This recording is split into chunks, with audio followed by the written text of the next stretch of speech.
Never before in recorded history has debt been so high.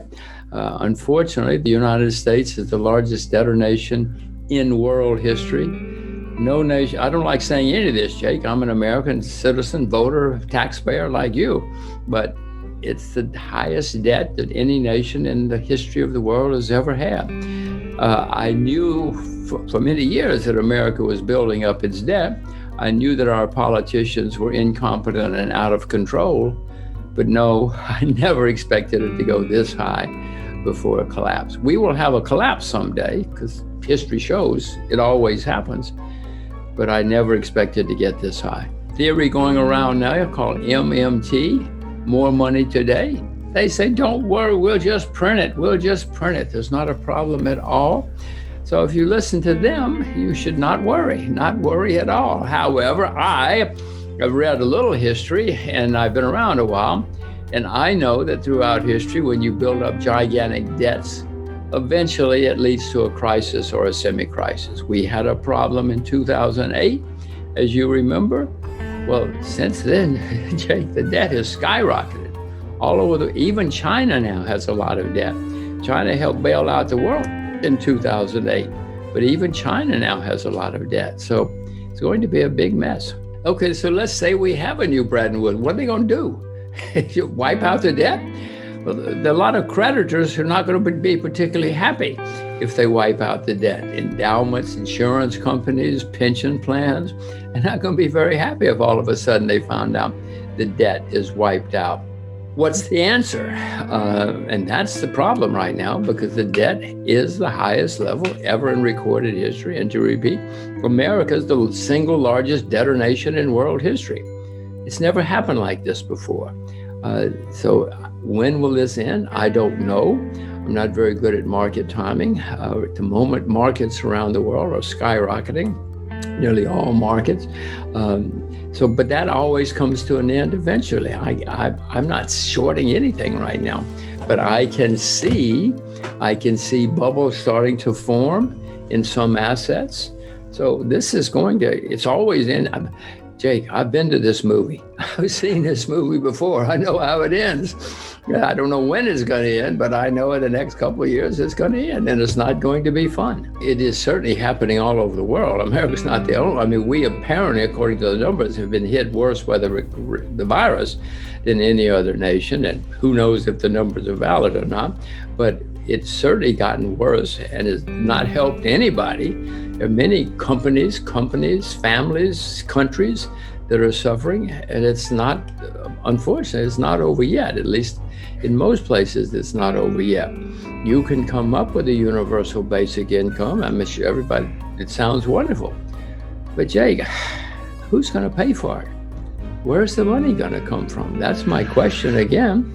Sure, MMT, more money today, says just print it. Throughout history, when you have people lose confidence in money or governments, all of us peasants have some gold and silver in the closet. We have some silver under the bed over there. We forget what the politicians say, forget the academics. We're gonna have some gold and silver hidden away, and I will too. And I will have more. I just don't know when I'm going to buy more. The most important things are to be prepared because it's not going to be fun when we have problems next time. It never is fun, but next time is going to be worse because the debt is so high. So what I am trying to do with my daughters and everybody is to make sure that they develop their own personal skills. They both speak perfect Chinese, for instance. So I'm trying to prepare them for what perhaps will be the 21st century. If I'm right, Chinese is going to be an extremely important language in their lifetime. And so that's one of the things I'm trying to prepare them for. I have been teaching them since they were born that they must save their money. One of the first things I did was to give them piggy banks, 6 piggy banks to be exact, so that they would learn that when you get money, you save it. Money is not to be spent, it's to be saved and ultimately invested. And so since they were little babies, whenever they got money, they learned to go over and put it in the piggy bank. As you know, many people's lives have been destroyed because they didn't understand money. They ran up debts. They didn't have savings, they didn't invest. So the most important thing that I wanted them to learn was money is to be saved and invested, not spent. And I think that is sinking into them. So far, so good. I have learned that you cannot do enough homework, research, preparation. There's always more you can do, and you better do it, because something will hit you out of left field otherwise. Belief is not enough. You got to really know what's going on. Don't believe in belief, believe in facts, believe in reality. Make sure you know that you are right, because if you just get passionate or hope or believe something, you're probably going to suffer a lot. So my main advice to everybody is just stay with what you know, and then there won't be too much belief. It'll be based on reality. And when things go wrong, you will know better than most what to do and how to react. If you just believe something, you're probably not going to know what to do. You're probably not going to know how to react when it goes against you. So nobody likes to hear this advice, Jake, but the answer is just stay with what you know. If I told you you could only have 20 investments in your life, you wouldn't jump in and out of things. You wouldn't jump into things that you heard on the TV or something, and you would be better prepared. Because then when something goes wrong, you will know what to do.